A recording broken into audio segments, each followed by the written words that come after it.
तोहरा बाप के ना हटे कश्मीर जे तकवा त चीर दे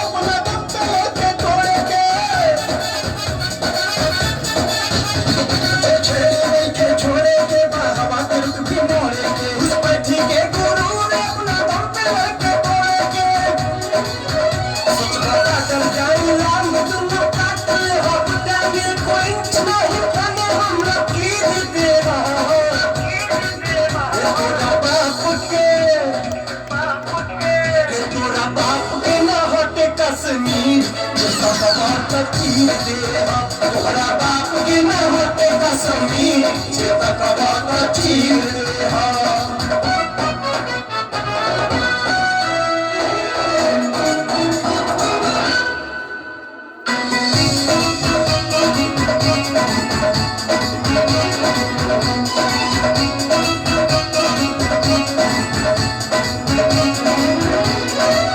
जवाहर गांधी के भगत सिंह फौलादी के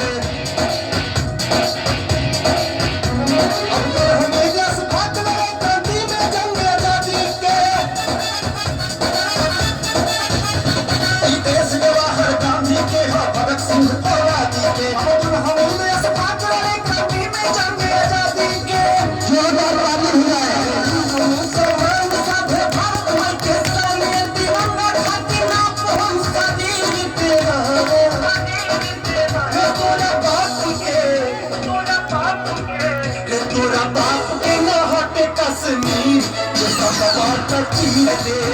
तोहरा बाप के ना हटे कश्मीर जे तकवा त चीर